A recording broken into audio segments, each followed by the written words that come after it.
Thank you for watching The Abundant Life today. I'm very excited to be talking with you about anxiety. Have you been struggling with managing anxiety? Do you find that because of your struggles, you have been feeling fearful of life, unable to do things that make you happy? Be around people who make you happy. Watch your dreams slip away, or just struggle every single day to do things that others regard as simple. If that sounds like you or someone you love, well, you do not want to miss my series on anxiety. I'll be doing a series of videos on understanding anxiety, how it impacts our brains and bodies, coping skills to manage it, and how to use it as fuel to achieve your best life.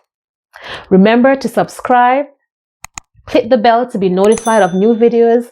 Also, if you find this information helpful and beneficial, please leave a comment below, and I would love to hear from you. And if you have a topic you'd like me to cover, type it below. Don't forget to share. Do not move. I will be right back.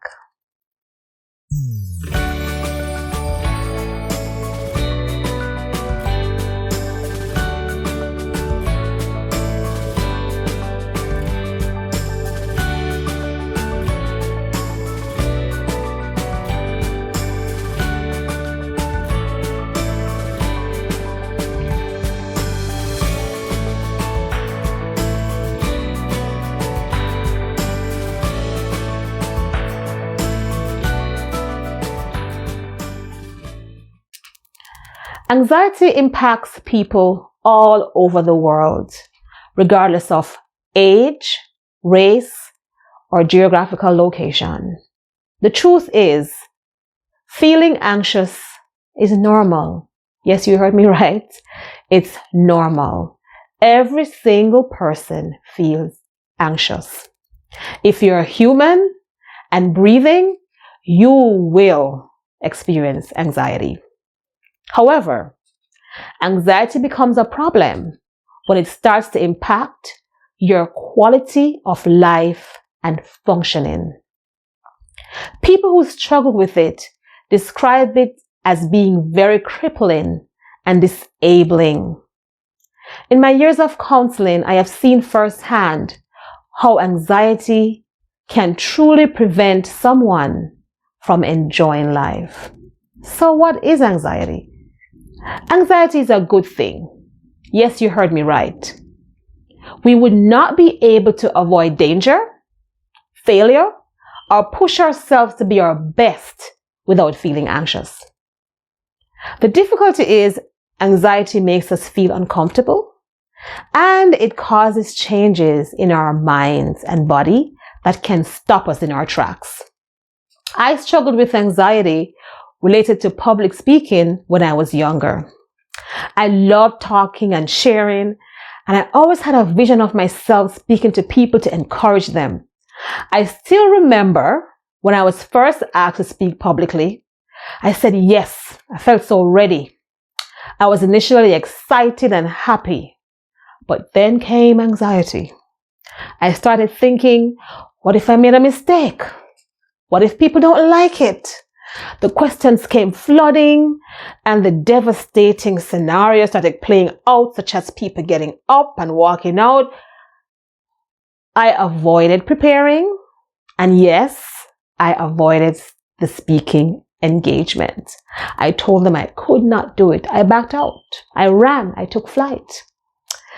You see, anxiety, if not managed, can make us avoid the things we desire. I needed to learn that embarking on something new causes feelings of fear. However, instead of avoiding it, I needed to learn skills to prepare and rehearse until I was comfortable.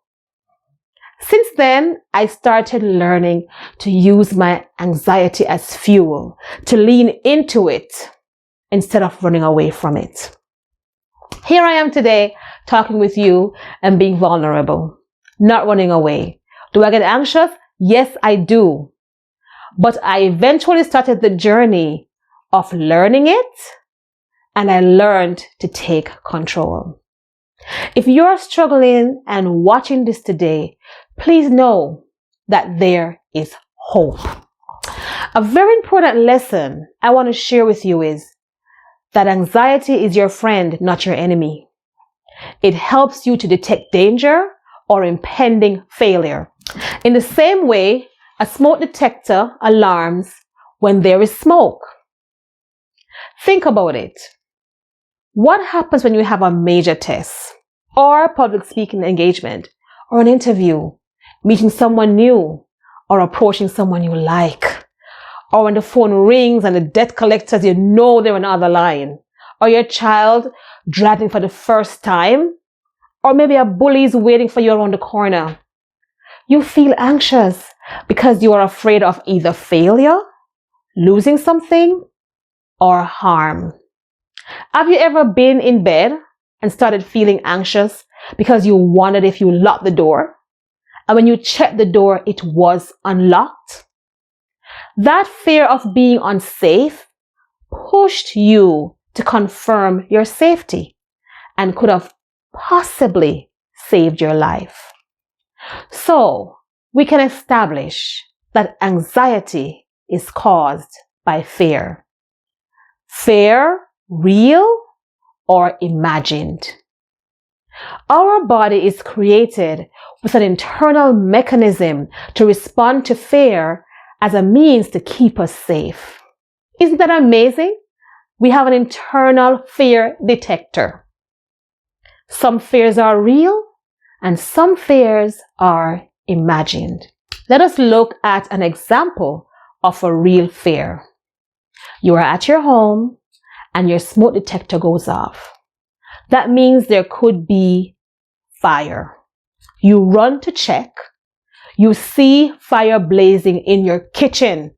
You become scared because your house is about to burn down. Now that is a real fear.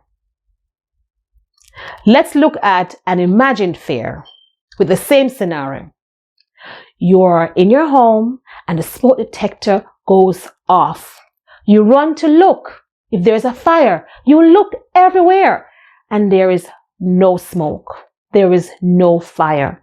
Your smoke detector is malfunctioning. So you take out the batteries, change them, but then you start thinking, what if it was a fire? I could have died. I would have lost everything. I would be homeless. You go on this journey, but there wasn't a fire. You have begun to imagine and react to a scenario that is not real. So then it becomes a response to an imagined fear. The key thing to know is this: your brain does not differentiate between real or imagined fear. The fear alarm goes off regardless of the type of fear. We have to help our brain to manage the fear. Managing your anxiety is the key to quality in your life, not getting rid of it. I repeat, managing your anxiety is the key to quality in your life, not getting rid of it. Anxiety is your friend. It keeps you safe. It lets us know when we're not prepared, when we're not comfortable, when we are in danger. Join me in my next video when I'll be talking with you about the symptoms of anxiety and what happens in your body when you become anxious, and how to recognize when your anxiety is out of control. I hope you found this helpful. Thank you so much for watching, and do not forget to subscribe, comment, and share. See you soon.